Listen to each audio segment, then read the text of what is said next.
व्यक्ती येतात नाही सर, गावामध्ये येत नाही. कधी कधी झालेलं नाही, हा माणूस कधी येतच नाही. तो काय जंपर टाकेल नवीन टाकेल तो कधीच टाकत नाही. प्रायव्हेट पैसे देऊन टाकलेले नाही.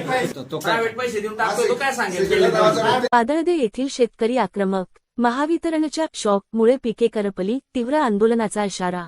नंदुरबार जिल्ह्यातील शहादा तालुक्यातील पादळदे बुद्रुक परिसरातील कृषी वीज पुरवठा गेल्या 2-3 महिन्यांपासून पूर्णतः विस्कळीत झाला असून महावितरणच्या गलथान कारभारामुळे शेतकरी मेटाकुटीला आले आहेत. वारंवार तक्रारी करूनही अधिकारी ढिम्म हलत नसल्याने आता नर्मदा बचाव आंदोलन आणि संयुक्त किसान मोर्चाच्या नेतृत्वाखाली शेतकऱ्यांनी आंदोलनाचे हत्यार उपसले आहे. यासंदर्भात महावितरणच्या मुख्य कार्यकारी अभियंत्यांना जळजळीत निवेदन देण्यात आले असून वायरमनच्या कार्यपद्धतीवरही गंभीर प्रश्न उपस्थित करण्यात आले आहेत. नियमानुसार शेतकरींना 8 तास वीजपुरवठा करणे बंधूक असून गेल्या 10 ते 15 दिवसांपासून पादळदे परिसरात वीज पुरवठ्यात दररोज 2 ते 3 तासांची वीज दिली जात आहे. भर उन्हाळ्यात केळी, पपई आणि ऊस यांसारख्या नगदी पिकांना पाण्याची नितांत गरज असताना वीज गायब होत असल्याने उभी पिके डोळ्यादेखत सुकू लागली आहेत.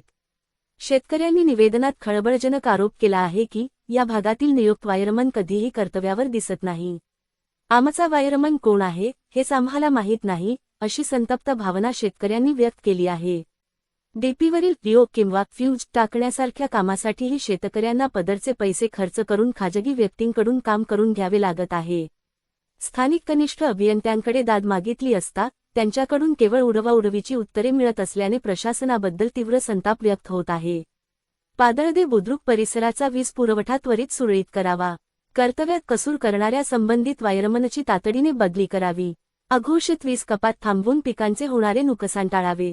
शेतकरी आधीच निसर्गाच्या लहरीपणाशी झुंजत आहे, त्यात महावितरणच्या या मनमानी कारभारामुळे आमचे कंबरडे मोडले आहे.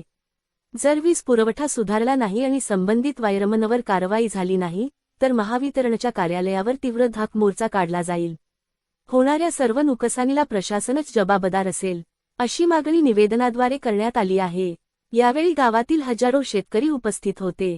आता महावितरण या गंभीर समस्येकडे लक्ष देऊन शेतकऱ्यांना दिलासा देणार की शेतकरी रस्त्यावर उतरणार, याकडे संपूर्ण तालुक्याचे लक्ष लागले आहे. SMTV मराठी न्यूज संजय मोहिते, मुख्य संपादक, शहादा. आम्ही शहादा महावितरणच्या कंपनीस भेट दिलेली आहे, कारण की मागच्या 2 ते 3 महिन्यापासून पडीवर्धा उपकेंद्रातून जी वीज वाहिनी जाते कृषी पंपांसाठी ती वारंवार खंडित होते, ये जा करते. शेतकऱ्यांना मुबलक प्रमाणात वीज पुरवठा होत नाही. शासनाने दिलेल्या नियमानुसार वीज पुरवठा शेतकऱ्यांना होत नाही. त्याच्यासाठी आज आम्ही मुख्य कार्यकारी अभियंता यांना निवेदन देण्यासाठी या ठिकाणी हजर झालेलो आहोत. तरी साहेबांनी आम्हाला आश्वासन दिलेत की आम्ही आजच्या आज काहीतरी तोडगा काढू. जर आज साहेबांनी आमच्या विषयाचा तोडगा नाही काढला तर आम्ही तीव्र आंदोलन या ठिकाणी छेडण्यात येणार. जे वायरमन आहेत ते वायरमन तुमच्या गावाला तुमच्या मदतीसाठी येतात का नेहमी? पण एकही ग्रामस्थाने आजपर्यंत त्याचा चेहराही बघितलेला नाही कधी. आणि साधं कधी डीओ गेला किंवा जम्पिंग वगैरे चेंज करायचं असेल तर आम्हाला प्रायव्हेट स्वतःचे पैसे खर्चून हे करावं लागतं काम. तो वायरमन गैरहजरच असतो सतत. तर आम्ही महावितरणला अधिकाऱ्यांना अर्ज दिलेला आहे या संबंधी. यामुळे मागील वर्षी शेतमालाला भाव मिळाला नाही आणि आजची परिस्थिती पाहता केळी पिकाला व पपई पिकाला सुद्धा भाव नाही आणि व्हायरसचं प्रमाण वाढल्यामुळे आणि आता हे महावितरणचं वीज प्रवाह सुरळीत नाही आणि खंडित झाल्यामुळे पिकांचं रोपांचं नुकसान झालेलं आहे. फार 25 ते 30 हजाराची रोपं लोकांनी बदललेली आहेत आणि बदलत आहेत. माझे नाव रामकृष्ण नारायण चौधरी. नर्मदा बचाव आंदोलन संयुक्त किसान मोर्चा याच्या नेतृत्वाखाली आम्ही काम करतो.